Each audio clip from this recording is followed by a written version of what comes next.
If you've been wanting to have an encounter with the Lord, or you've been questioning about encounters with the Lord, this video is for you. I have a few stories in scripture that the Lord's been really unpacking for me lately, and I've noticed in reading these encounters how they're woven together in such a beautiful way. And not only are they for us to read in scripture, but they're also principles for us in our own walk with the Lord about encounters that He wants to have with each and every one of us. And so I'm going to share these with you, and I'm going to share just some truths and some things that have stood out to me from these passages of scripture. So the first one that we're going to read comes out of Genesis 16, and I'm going to start in verse 16. Excuse me, I'm going to start in verse 6. So I'll start reading there, and it says this. It says, "But Abram said to Sarah, 'Behold, your servant is in your power. Do to her as you please.' Then Sarah dealt harshly with her, and she fled from her. The angel of the Lord found her by a spring of water in the wilderness, the spring on the way to Shur. And he said, 'Hagar, servant of Sarah, where have you come from, and where are you going?' She said, 'I am fleeing from my mistress, Sarah.'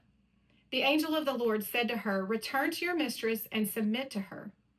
The angel of the Lord also said to her, 'I will surely multiply your offspring so that they cannot be numbered for multitude.'" And as you go on and you read through this passage, at the end it says this: "So she called the name of the Lord who spoke to her, 'You are the God of seeing.' For she said, 'Truly here I have seen him who looks after me.'" So there Hagar was, fleeing from her mistress. She'd been mistreated. She was in a bad situation in her life. And really, she wasn't trying to find God. She was just trying to run away from her circumstances.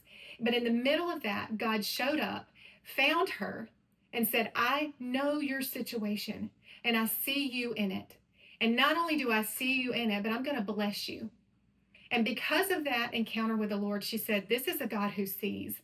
And it sent her back into her circumstances. Nothing had changed, but she was different. So that's encounter number one. The second encounter I want to share with you, this one comes out of John. This one may be a little bit newer to you. We don't talk about it quite as much, but it's just as impactful. It comes out of John 1. And starting in verse 7, this is about Nathanael and Philip. Jesus has now been calling his disciples. And so next on his list is Nathanael. And so it says this in verse 47. "Jesus saw Nathanael coming toward him and said of him, 'Behold, an Israelite indeed, in whom there is no deceit.'" Well, Jesus had never met him before. So this intrigued Nathanael, and he said, "How do you know me?" And Jesus answered him, "Before Philip called you, when you were under the fig tree, I saw you." Well, now that's interesting. Nathanael said, "Well, how did you see me? You weren't there." And Jesus, in that moment, he knew there was something supernatural about this encounter. He knew that Jesus saw him under the fig tree when he wasn't really there physically. Well, that would obviously pique his interest, and so let's see what happens from there. Nathanael answered him, "Rabbi, you are the Son of God.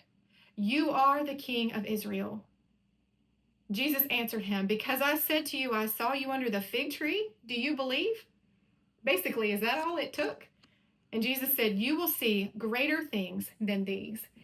So he said to Nathanael, "This is all it took? I just had to tell you that I saw you?" Well, of course I saw you. That's what I do. And so that changed Nathanael, and he became a follower of Christ that day. And not only did he become a follower of Christ, but then he becomes an encounter himself. So that's powerful. And the last scripture I'm going to read you is from John 4. And this is the woman at the well. Okay, you probably know this story, but I'm going to read just a few. I'm going to give you just a brief summary.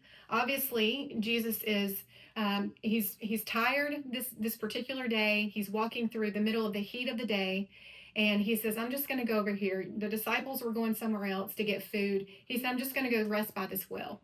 So he takes a seat. He happens to sit by a Samaritan woman who is she's coming to get water in the middle of the heat of the day, which was not the norm. And he just starts to talk to her, which is also not the norm because she is a Samaritan and he is a Jew.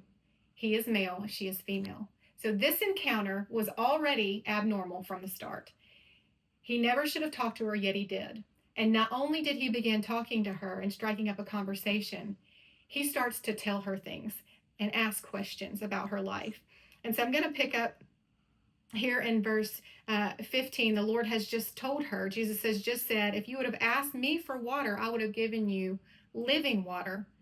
And she says, the woman said to him, Sir, give me this water so that I will not be thirsty or have to come here to draw water. Verse 16, Jesus said to her, Go call your husband and come here. The woman answered him, I have no husband. Something just shifted.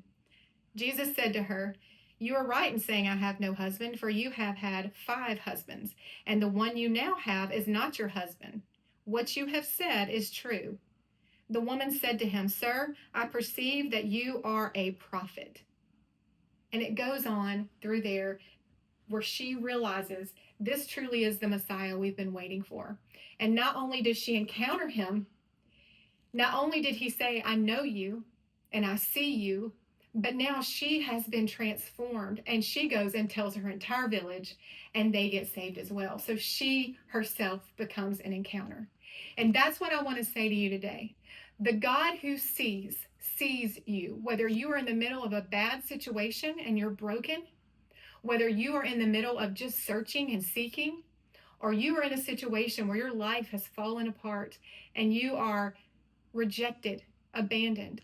He sees you in that moment. And he says to you, I want to encounter you right there. Not when you're all put together, not when you're all fixed. I will encounter you right there. I will transform you. And now you will become an encounter for others. That's my encouragement to you today. So I would just ask you to drop in the comments, I have encountered him, and we will pray for you to become an encounter. Or I want you to say, I've never encountered this God, and we will pray that you will have your God encounter with the God who sees.